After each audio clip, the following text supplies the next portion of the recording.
आज का हमारा मज़मून होगा ईमान और मोइज़ा। क्या होगा? ईमान और मोइज़ा। सो हमने देखना है आज बाइबल मुकद्दस में से बड़े लोग कोशिश करते हैं कि ना कोई बोया होता है ना कुछ दिया होता है, तो हम बड़ी उम्मीद रखते हैं कि हमें भी मिलेगा। या फिर बोया कुछ नहीं तो हम सोचते हैं कि हम भी किसी खेत में से कुछ काटेंगे। तो कलाम में लिखा है कि आदमी जो कुछ बोएगा वही काटेगा। जब बोया कुछ नहीं तो काटेंगे कहां से? दिया कुछ नहीं तो मिलेगा कहां से? अक्सर लोग दुआ करते हैं और बाइबल में लिखा है कि दिया करो ताकि तुम्हें भी। तो हम जब खुदा के खादम कहते हैं आज आपने अपनी बरकत को मांगे, तो कुछ लोग सिर्फ पैसा मांगते रहते हैं। ऐसे ही है। सो इसका यह मतलब नहीं है। तो पैसा भी अगर मांगना है तो कैसे मांगेंगे? दिया तो है कुछ नहीं, मांगे कैसे? किसी को देंगे तो फिर उम्मीद रखेंगे कि कोई हमें वापस करेगा। तो इसी तरह आज हमने देख रहे हैं कि हम अपने मुआवजे को कैसे पा सकते हैं। पहले मुआवजा देखने से पहले क्या होना चाहिए? शाबाश, क्या होना चाहिए? मुआवजा देखने से पहले इंसान का ईमान होना चाहिए कि ये मुआवजा मेरे लिए होगा, ये काम मेरे लिए होगा। मैं जो कुछ खुदा से मांगूंगा मेरा खुदा मुझे देगा। मुआवजा देखने से पहले हमारा ईमान होना चाहिए। तो वो होता नहीं है, ठीक है? वो होता नहीं तो मुआवजा भी नहीं होता। जब ईमान होगा तो फिर हमारी जिंदगी में मुआवजात होंगे, ठीक है? बाइबल मुकद्दस में से आज हम सीखेंगे मुकद्दस एलिया की कहानी को, और फिर देखेंगे कि मुकद्दस एलिया एक शहर में जाता है। कौन सा शहर? सारपत का शहर। तो वहां एक औरत है, वो क्या है? बेवा औरत है। और बाइबल मुकद्दस के अंदर लिखा है कि मुकद्दस एलिया जब फाटक पे जाता है तो खड़ा होता है तो वहां एक औरत को देखता है।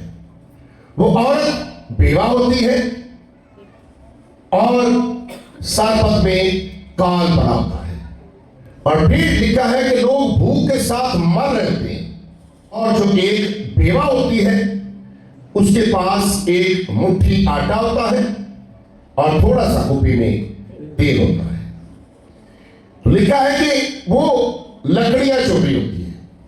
तो मुकद्दस एलिया लिखा है बाइबल मुकद्दस में पहला सलातीन 17 बाब के अंदर, एलिया खड़ा होकर उस औरत को आवाज देता है। उसने बड़े एहतराम से कहा होगा, ए भेड़ मुझे पानी पिला।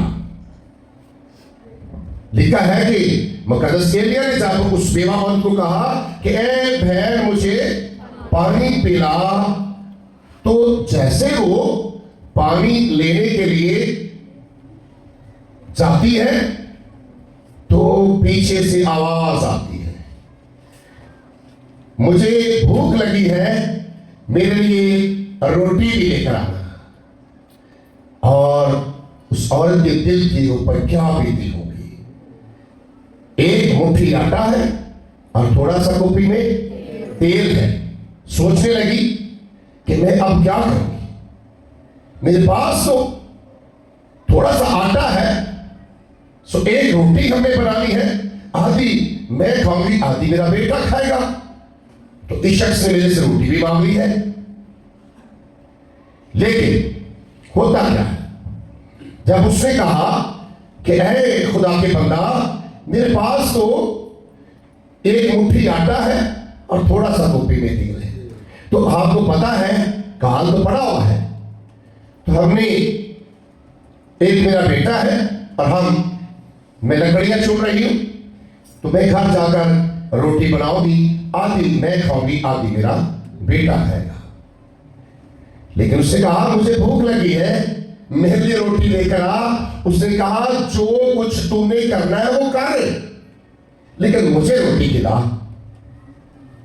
तूने जो कुछ सोचा है, जो कुछ तूने करना है तू कर ले, लेकिन खुदा के बंदा एलिया ने कहा कि मेरे लिए रोटी ला।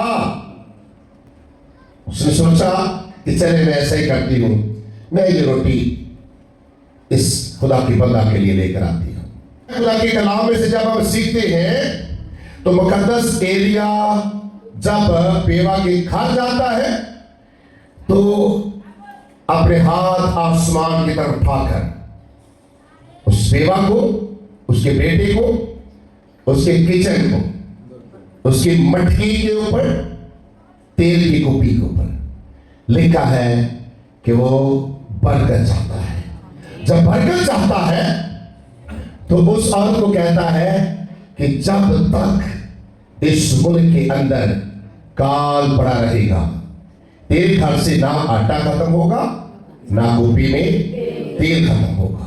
कलाम में जब सीखते हैं तो जब उस औरत ने अपने उस मटके की तरफ देखा, तेल की कुप्पी की तरफ देखा, तो मटके में जब आटा नजर आता है, कुप्पी में तेल नजर आता है, तो वो औरत खुदा की शुक्रगुजारी करने लगी।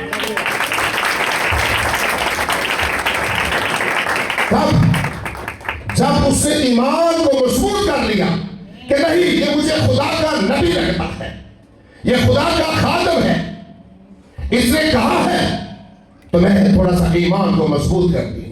जब उसने अपनी मटकी में, कुप्पी में देखा तो आटा भी नजर आया और तेल भी नजर आया।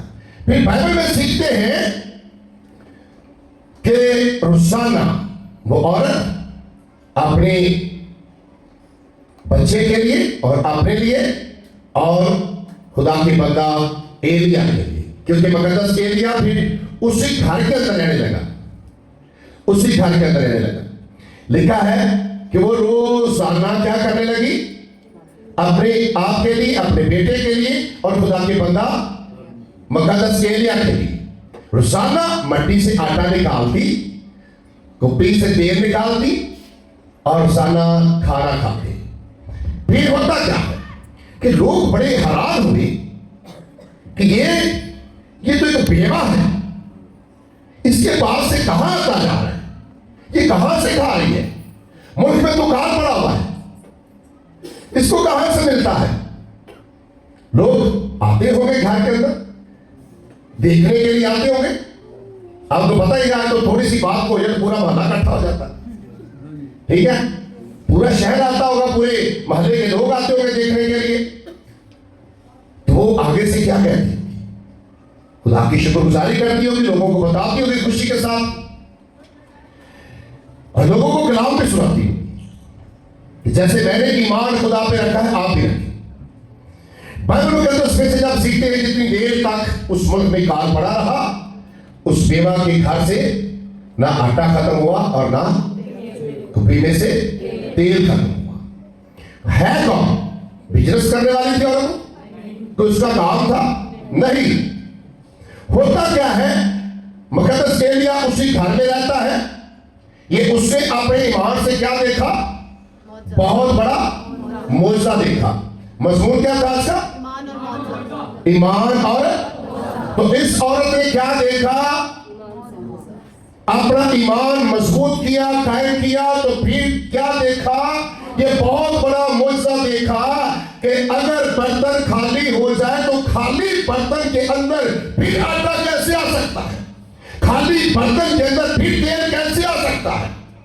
इसका मतलब है कि उस औरत ने पहले अपने ईमान को मजबूत किया, ईमान को पक्का किया कि ऐसा हो सकता है क्योंकि ये खुदा का बंदा खुदा की तरफ से आया है, और इसने जो बात कही है, ये बात इसने अपनी तरफ से नहीं कही। हो सकता है ये बातें इसके साथ खुदा करता है, वही बातें ये मेरे साथ कर रहा है।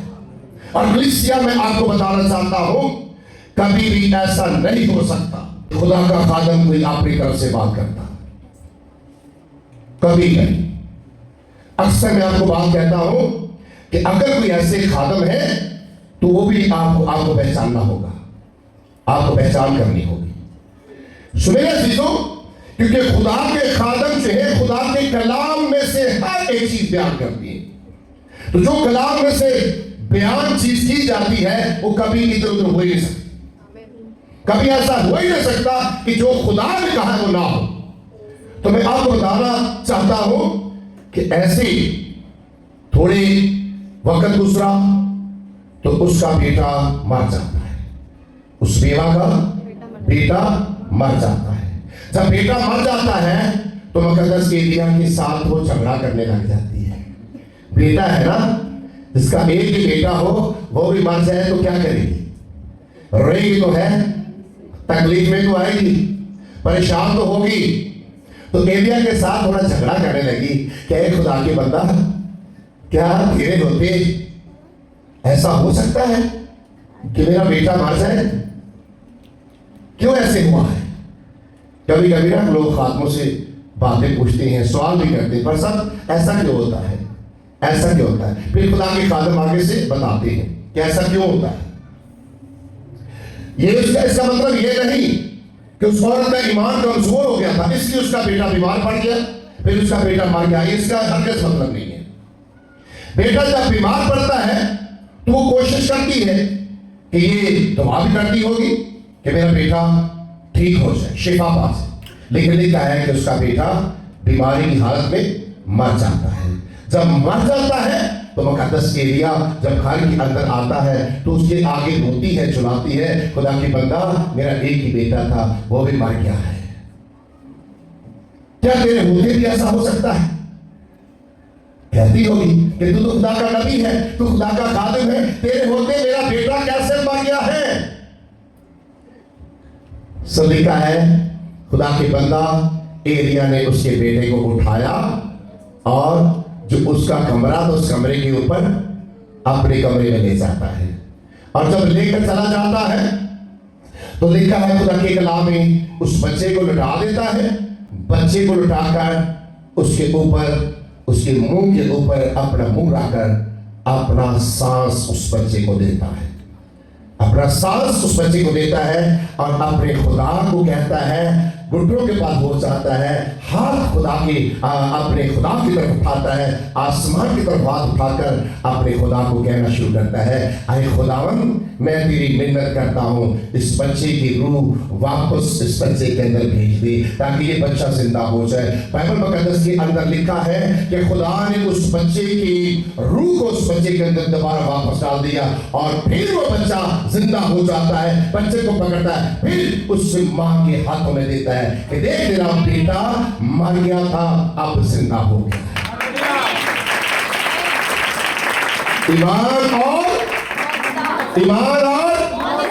ईमान होगा तो खाली मटकी में आटा ही नहीं होगा, कुपी में तेल ही नहीं होगा।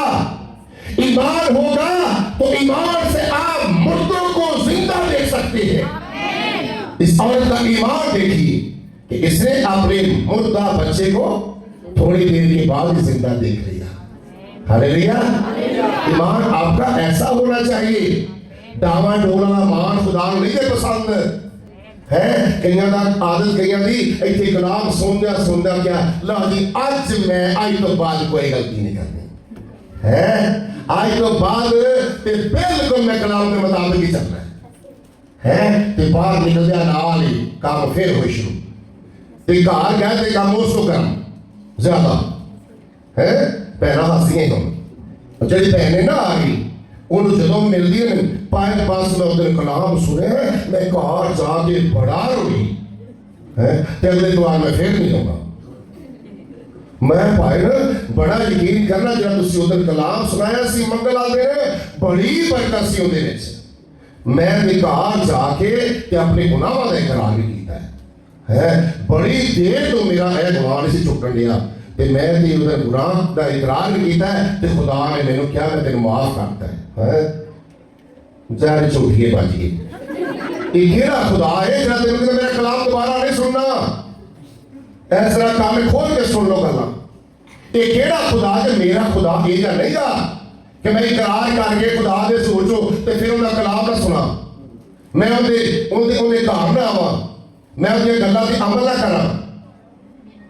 ये फिर अगला दूजा खुदा फिर आपे समझो कि है शैतान जो है शैतान लोगों को खुदा के खात्मा खुश करने वास्ते ना वो कलीसिया के मैंबरां च वड़िया हुंदा है। इस तरह की हरकतां करने वाले लोग क्या मुआवजे देखेंगे? नहीं। आज ये सीखना है कि मुआवजा किसकी जिंदगी में होता है। मुआवजा कौन देखेगा? जिसका ईमान खुदा पर है, मुआवजे देखेगा, एक मुआवजा नहीं। बाइबल मुकद्दस में से जब हम बेवा की बात करते हैं तो आज हमने बेवा के बारे में सीखना है। ये कौन सी औरत थी? ये बेवा औरत थी। सात की बेवा औरत थी जिसने अपने घर में आटा और तेल नहीं पाया बल्कि अपने मरे हुए बच्चे को भी जिंदा पाया, सिर्फ एक ही बात के ऊपर कि वो ईमान रखती खुदा पर, खुदा के ऊपर उसका ईमान था। जितनी देर काल पड़ा रहा उसके घर से कुछ खत्म नहीं हुआ। तो कभी एहो जा ईमान भी रख लो नहीं रखा है। हर वक्त सोचते नहीं पता नहीं की बनेगा, बड़ा दिन आ गया, पता नहीं की बनेगा, ईद आ गई, पता नहीं किस तरह होना है। और तोड़ा भला हो जाए इन्हां गल्लां नूं खत्म कर दो। अपने खुदा ने देखो कि वो साडे नाल है ते सारा कुछ ही हो जाना है। मुआवजा दा खुदा कलाम च लिखा है और जिथे नहीं बीजदा उथों भी कट लेंदा जी। अब मूर्खों रात में कैसे टेंशन जो पै रहे जी, किस तरह खावांगे, किस तरह पावांगे, घर जो राशन किस तरह पावांगे, प्रोग्राम भी इन्ने आ गए, ये प्रोग्राम के हदिया किस तरह देवांगे। अब मूर्खों ये जरा कान खोल के सुनो, ईमान रखोगे कि खुदा तोटे नाल है ते ये सारे काम ते खुदा ने करने, असि की कर सकते। यीशु ने कहा तुम मुझसे जुदा होकर कुछ नहीं कर सकते। क्या ये बात गलत है? मेरा खुदा ने ये बात कही है कि तुम मुझसे जुदा होकर कुछ भी नहीं कर सकते। अगर वो हमारे साथ, हम उसके साथ हैं तो हम वो साथ नहीं देखें तो क्या देखेंगे? ईमान और मुआवजा देखना चाहते हैं। और मुझसे बाइबल मुकद्दस में जब सीखते हैं तो बेवा की बात करती है।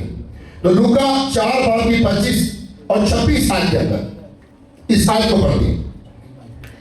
मैं बेवा की चंद बातें करूंगा कि बेवा की बात जहां भी बाइबल मुकद्दस में होती है ना तो खुदा ने स्पेशल कहा है, खुदा ने बरकत भी बेवा को दी है। और दूसरी बात, आज हम इस बात को भी देखेंगे। आपने बड़ी बेवा औरतें देखी होगी और बेवा औरतों में से कुछ चंद औरतें होती है जो खुदा परस्त होती है,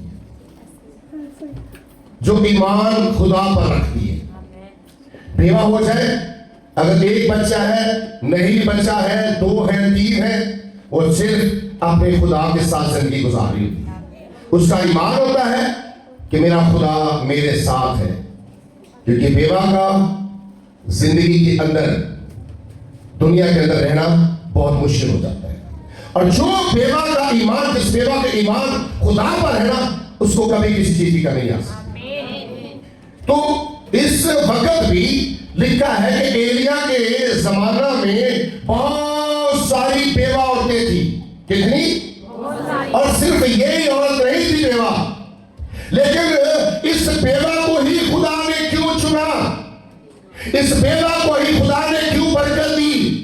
इस बेवा को खुदा ने क्यों भूखा नहीं रहने दिया? इस बेवा को खुदा ने उसके बच्चे को क्यों नहीं भूखा रहने दिया? इस बेवा का बच्चा मर जाता है, इसके बच्चे को खुदा ने क्यों जिंदा कर दिया? क्योंकि इसका ईमान सिर्फ अपने खुदा पर है, इसलिए खुदा इसके साथ। मैं आपको बताना चाहता हूं, बाकी भी इस मुल्क के अंदर बड़ी बेवा होती थी, लेकिन खुदा ने इसको ही क्यों चुना? पढ़िए मेरे सवाल है लूका 4:25 से 26 आयत। और मैं तुमसे सच कहता हूँ, यीशु से कहा और मैं तुमसे सच कहता हूँ कि एलिया के दिनों में जब 3.5 वर्ष जब 3.5 वर्ष आसमान बंद रहा, यहाँ तक के सारे मुल्क में सख्त काल पड़ा। बहुत सी बेवाएं इस्राएल में थी, लेकिन एलिया उनमें से किसी के पास न भेजा। लेकिन एलिया उनमें से किसी के पास ना भेजा गया, मगर मुल्के सैदा के शहर, बल्कि मुल्के सहदा के शहर सारपत में एक बेवा थी। सारपत में एक बेवा थी। आमीन। आमीन। सिर्फ बाकी भी बेवा बहुत ज्यादा थी, लेकिन खुदा ने एलिया को सिर्फ इसी के पास भेजा। हाँ, कभी कभी कहेंगे पादरी साहब ने तो ऐस पहन की बड़ी तारीफ करती है। आज सुन लो कान खोल के, अगर खुदा का खादम किसी एक दी तारीफ कर रहा है तो उसकी वजह होगी, ਉਹਦੇ ਵਿੱਚ कोई चीज देख रहा होता है। समझ लग रही? ते कईयां सारी जिंदगी कहीं साथ पालते रहने, आज पादरी साहब ने उनकी बड़ी तारीफ की ते ਤੁਹਾਨੂੰ मैं हमेशा कहना वा, मैं कभी उस बंदे की तारीफ ज्यादा नहीं करता जिहड़ा चर्च की ज्यादा सपोर्ट करता है। मैं हमेशा उस बंदे की तारीफ करना वा जिहड़ा खुदा दे विच ज्यादा मगन रहंदा है। मैं उनकी तारीफ करता सी। ठीक है ना? इसका मतलब है कि बाकी भी बेवा पड़ियां सन। खुदा ने एलिया ने कोई को भेजा कि तू कभी भुखी नहीं रहेगी और तू कभी प्यासी नहीं रहेगी, तू कभी परेशान नहीं रहेगी। आगे चलते हैं यीशु मसीह के दौर में। यानी जो था उसका ईमान था कि यीशु मेरे घर आएगा, मेरी बेटी मर गई है, ऐसा ही कि यीशु मेरे घर आएगा तो कह ही देगा तो मेरी बेटी जिंदा हो जाएगी। लोग कहते होंगे कि यार तू क्या कर रहा है, ये कैसे जिंदा हो सकती है? किसी डॉक्टर के पास लेकर जा, किसी हकीम तबीब के पास लेकर जा। लेकिन यार ने क्या कहा? नहीं, वो यीशु को ढूंढ रहा था। लिखा है कि खुदा यीशु मसीह को यार अपने घर ले जाता है। जब घर लेकर जाता है तो कमरे के अंदर जितने भी लोग होते हैं यीशु उन सबको बाहर निकाल देता है। जब बाहर निकालता है तो मेरा यीशु उस मुर्दा लड़की की तरफ देखता है, कहता है उठ खड़ी हो जा। और खुदा के कलाम में लिखा है कि वो लड़की उसी घड़ी उठकर बैठ जाती है। ये यार के ईमान ने उसकी बेटी को क्या किया? जिंदा कर दिया। ईमान और मोजा। पहले उसने ईमान रखा, फिर मोजा देखा। खाली आप जरा गौर से सुन लीजिए, खाली खुदा यही बरकत नहीं, यही मोजे नहीं करता। क्या कहते हैं? ये मोजा हो गया मेरे घर के अंदर, ये मोजा हो गया, ये मोजा हो गया मेरी जिंदगी में, मुझे खुदा ने शिफा दे दी। खुदा के मोजे ऐसे हैं कि वो आपको सेहत और तंदुरुस्ती भी देता है। खुदा के मोजे देख रहे हैं तो आपको आपकी उम्र बड़ी ज्यादा भी कर सकता है। खुदा के मोजे देख रहे हैं तो कहता है कि जो मुझ में मरता है वो मरता ही नहीं, वो हमेशा के लिए जिंदा है।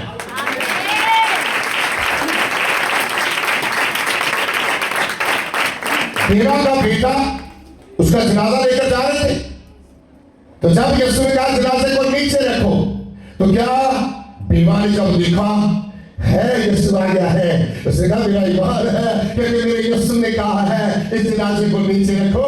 बेवा औरत ने हुक्म किया, आर्डर कर दिया जनाजा उठाने वालों को। उसने कहा इस जनाजे को नीचे रख दो क्योंकि मेरा यीशु कह रहा है। जब जनाजे को नीचे रखा गया, मेरे यीशु ने बेवा के बेटे को कहा उठ खड़ा हो जा। देखा कि उसका बेटा उसी वक्त उसी खड़ी उठकर बैठ जाता है।